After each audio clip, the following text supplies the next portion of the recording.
welcome to this webinar on AI and accessibility and what we have learned so far. And yes, it's kind of a big question, a big topic for 30 minutes, but I will do my best. And my name is Josefin Wessman, and I'm an accessibility specialist and UX designer at Axess Lab. And feel free to say hi in the chat and also ask questions. And if you, I have colleagues in the chat, so they will answer some questions, and I will see if I have time towards the end. But let's start. So last year, it happened kind of like this. Clients started coming to us and asking, can you guide us in AI and accessibility? And we're like, sure. In what way? It can be so many perspectives on AI and accessibility. I mean, do you want us to audit something like an AI assistant or something? Or is it more from a user perspective? But the answer is kind of often like this. Not sure. We're exploring AI in all of our areas at the moment, so kind of open. Right, let's do an overview. And this is kind of what we will do today. So I will do an overview of how to look at AI from different perspectives and what we have learned in those. So first up, we will talk about AI from like a user perspective in a assistive technology and also as a kind of support tool in general. Then we will talk about AI in accessibility work and yeah, how maybe you can get a little bit more efficiency in your work, and also AI in plain language that is a part of accessibility work in my view. So first up, AI in assistive technology and as a support tool, we will start there. And we usually start our like educations from a user perspective, since we're like talking much about user centricity in general. And yeah, so AI have really become quite important and well-functioning part of some tools. In a lot of apps and screen readers, it now include visual descriptions using AI.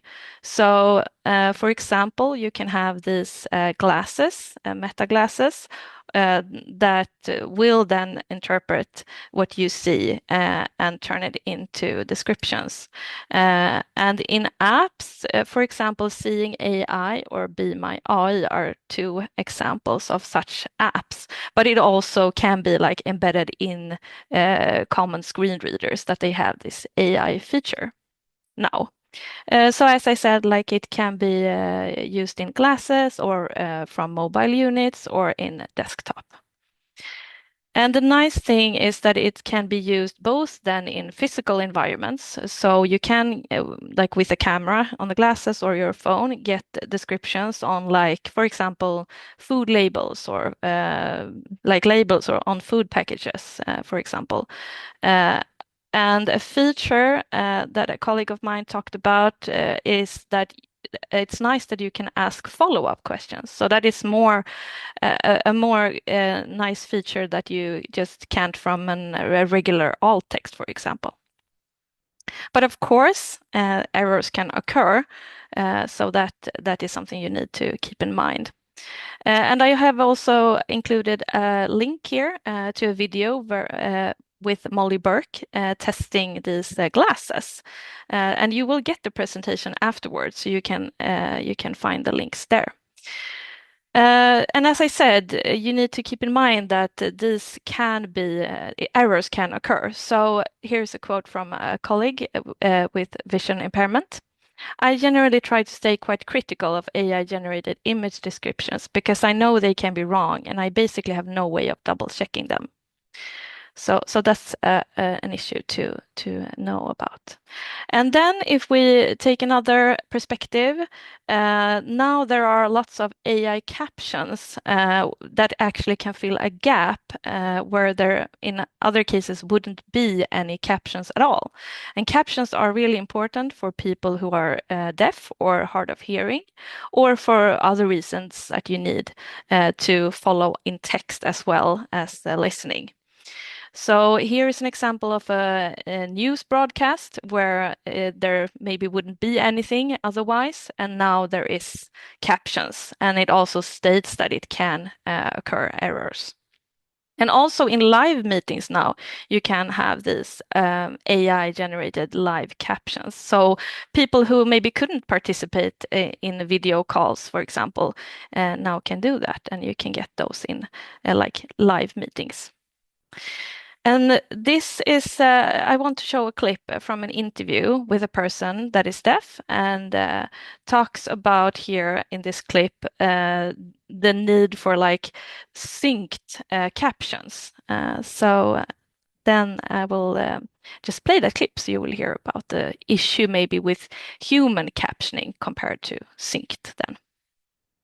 Om vi säger så här, om du endast skulle ha undertexter, skulle du liksom kunna hänga med bara på det? Ja, det skulle jag. Det viktigaste texten inte blir så att det liksom kommer efter det här, att det blir för långsamt, utan att de liksom måste backa tillbaka någonting sådär.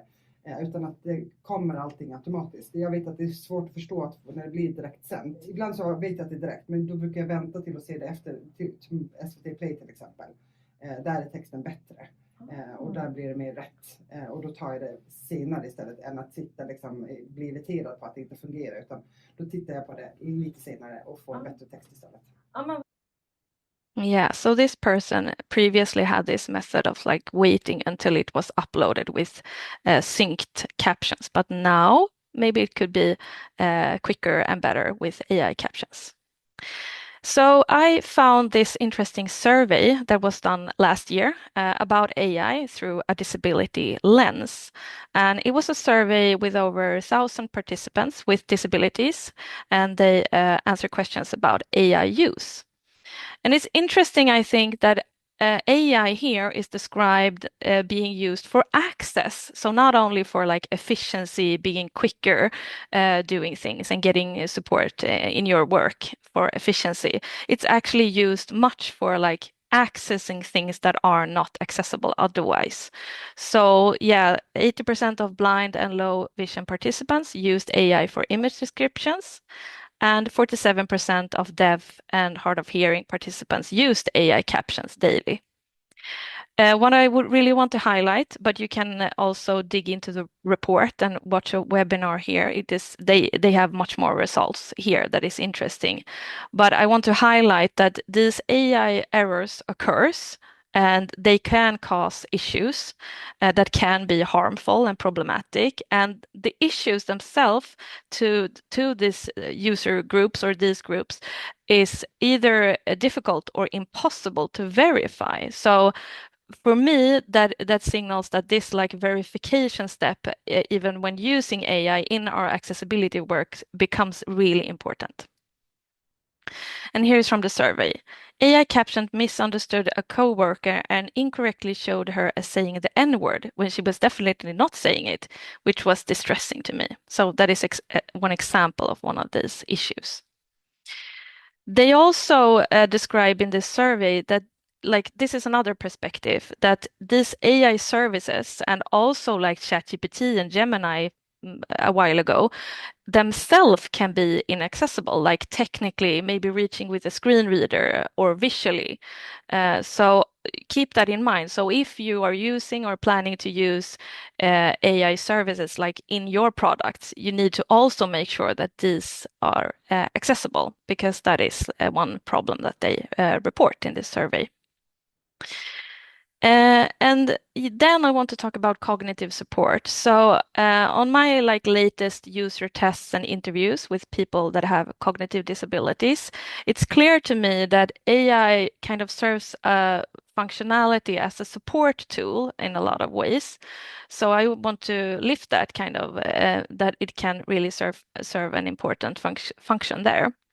So for example, you can create structure of either messy thoughts or text. You can get help by with AI to do so. You can also get help to break tasks into simple first steps. So like I want to clean my house, but I can't manage to start. Where should I start? What should I do? That type of structure that you maybe don't want to like call a person to get help with. And then support memory through reminders and also like go back to previous conversation and reference to those. You can also get help with tone and meaning in messages. So it can be interpreting someone else's tone in a message, and it can also be get help with how maybe you should, how you should describe something in a message. And lastly, creating checklists, templates, or visual guides that is completely adapted to what you want. That is quite new, and also that the content that you find that you can adapt it to how you want it. So either that you can talk to AI and get that in text that is super useful for a lot of people, or that you can get text into like a speech format. And there are other ways to do this, but I have heard about AI being a huge part in this. So now to AI in accessibility work. And I want to start with, there is a common problem with missing alt text, especially on websites that have like a really large amount of images. So for example, e-commerce that have a lot of product images. And it's quite common strategy we see that these alt texts become like very generic, like product preview 1, product preview 2 or 3. Because you can't in the organization really manage to write good descriptions on all of these images. But they're still important to know what product you're buying and how it looks like and all the features. So here AI serves a purpose to help in those situations, again, where it otherwise wouldn't maybe be anything. So for example, H&M use AI generated alt text and they're using a service called Sherry, I think. And so it's can look like this, and you can get an alt text that describes this as a dark quilted bomber jacket with ribbed cuffs and a hem is being worn over a light colored top paired with and probably the pants. What is important if you're using AI to generate alt text is that you need to train it to produce good alt text. And what is good alt text? I have included an article with like the ultimate guide with some tips on how to describe things in a good way for people that listen to this description. A risk here I have heard from people that listen to this is that it might start describing things that is not important in this context. So for example, here, if the AI would describe this chair, or maybe how the person look like, that is not the most relevant or thing in this context. So you will have to train AI, but also verify and make sure that it actually works. But it's quite good, especially if you compare it to like nothing or product image 1.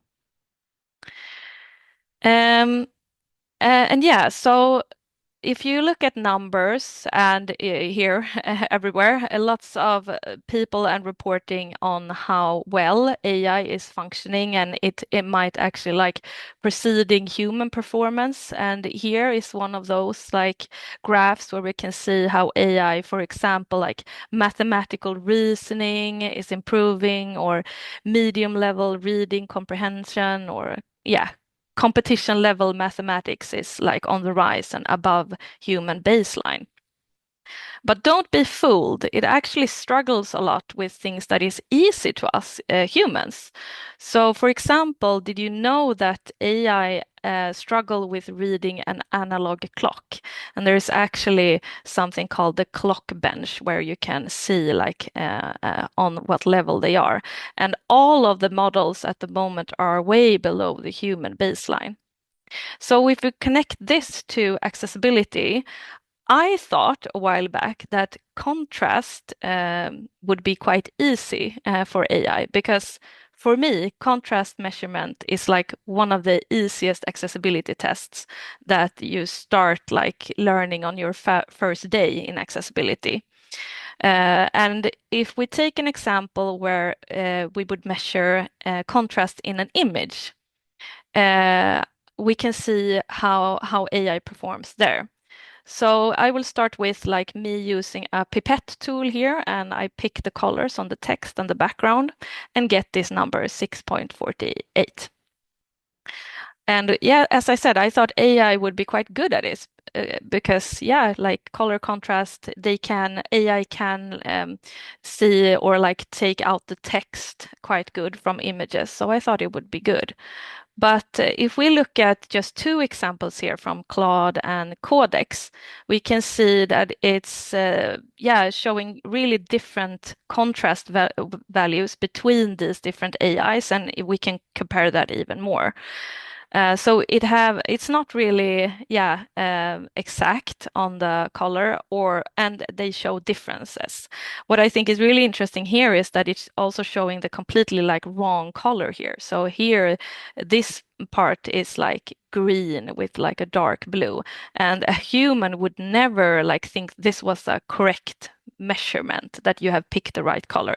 And it's something to do like with the pixels and AI not knowing which pixel is the correct one in this image. So it's like this part between the text and the background. It don't know exactly what pixel to pick.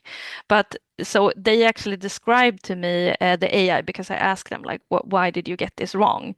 And it's like, well, it's because you see the colors, you can see which pixels to pick, and you probably are doing it better in this case. So that's interesting. And I mean, in this past example here, it's all of them are like below the value 4.5, that is the value in WCAG, or regular size text that you want to be over.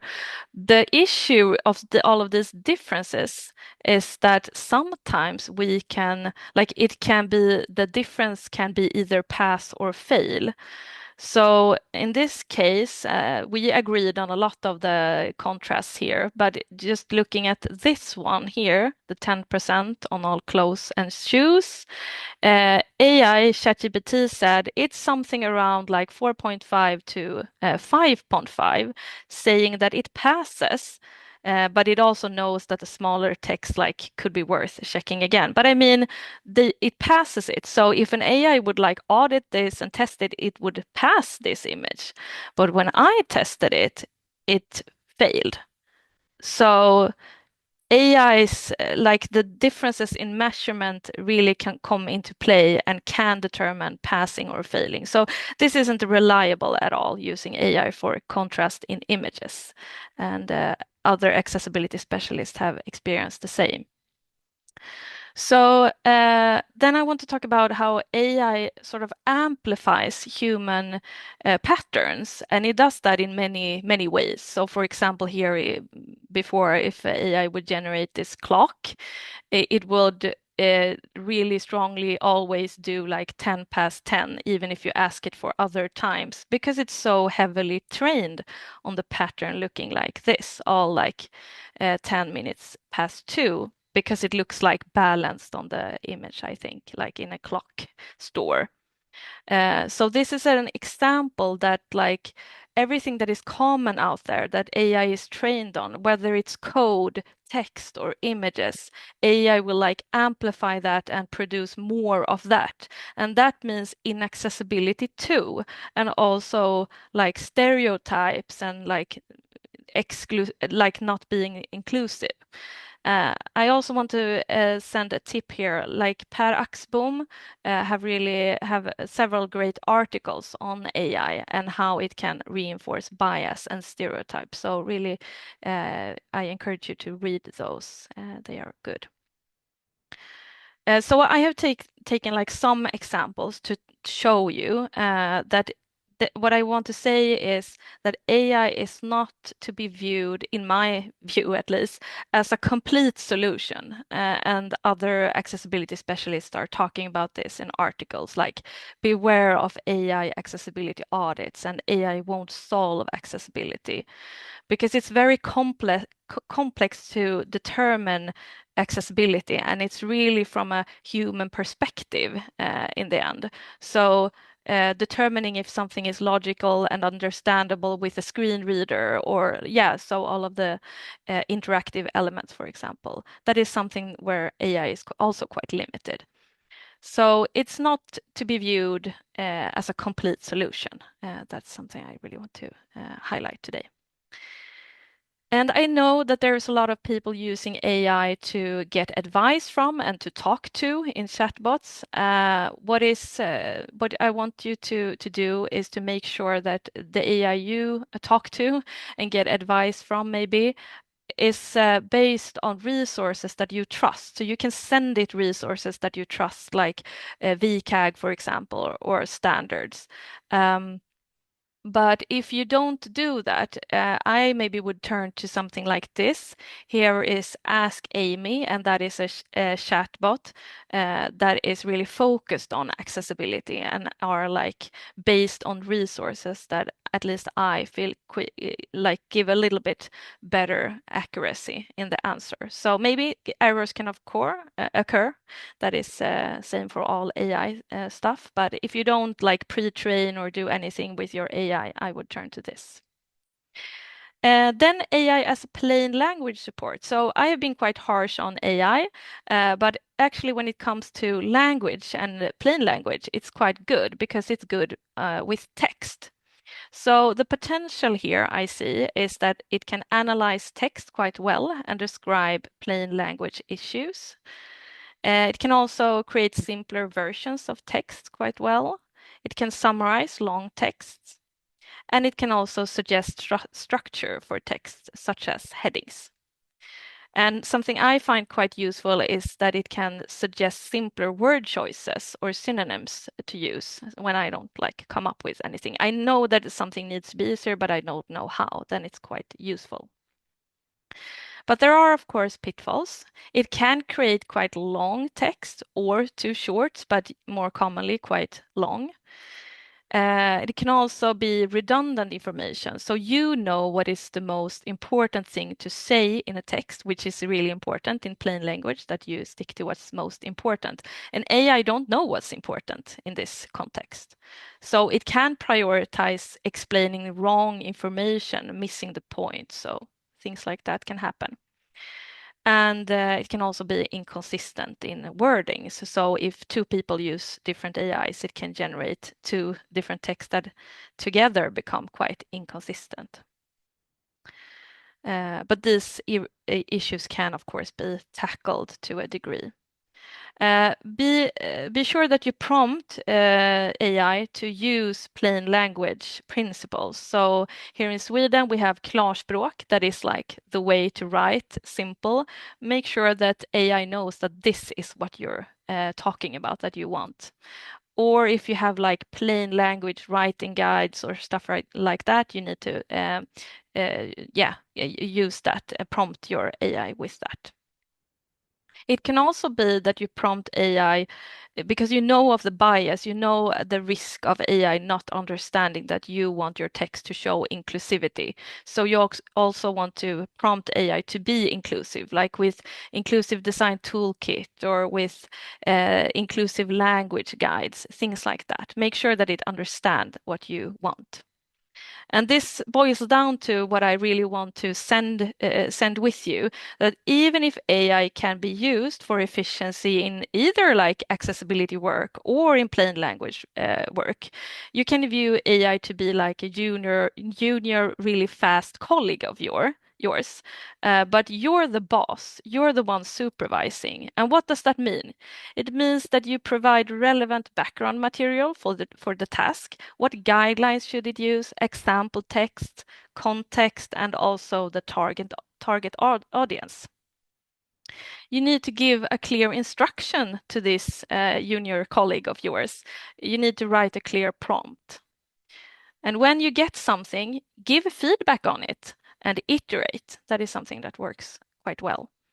You need to remove irrelevant parts in text and add anything that might be missing. So you need to like fix stuff maybe afterward a bit. And verify the results so it's correct, both in terms of language or, I don't know, code or anything that you get kind of.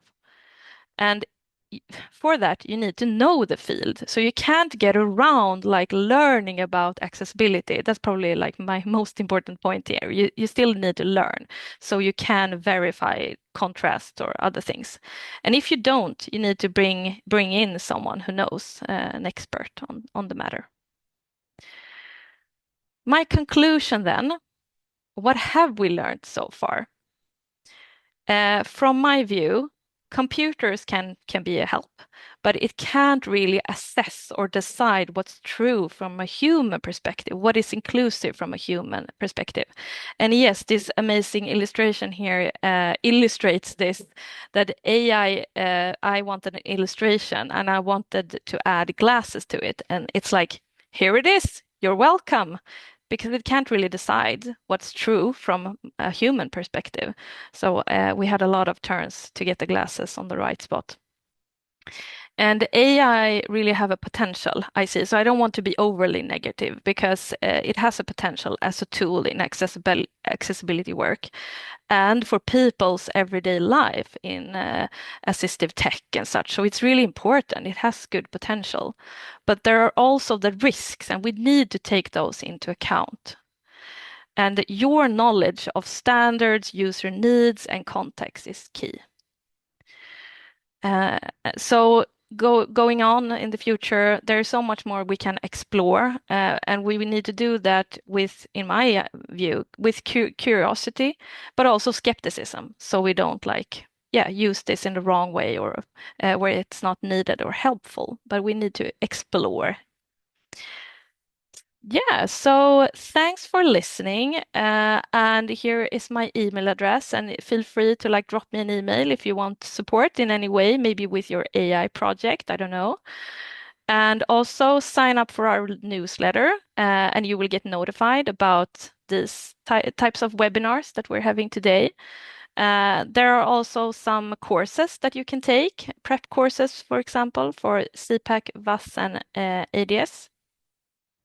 And right now, if you need to raise your knowledge in accessibility, we have on-demand courses on our academy. And right now we have 50% off for the course for developers and designers. And it's a code here, June 50, to the end of June. Right, now I have 2 minutes left, so I will stop sharing my screen and I will see if anything pops up in the chat that I can answer.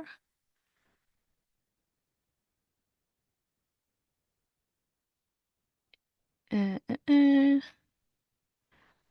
don't think so. If you have sent your question and I haven't seen it, you can resend it.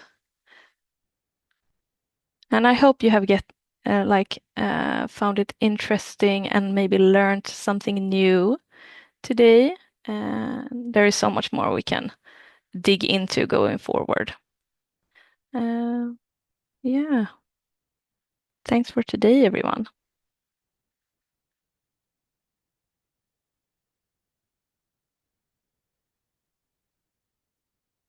I don't see any questions right now.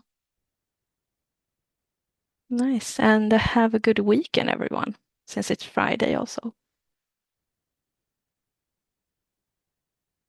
Yes, will the slides be shared? Yes, we will send out the slides and a recording afterwards, sometime next week, I think. Thank you, tack så mycket.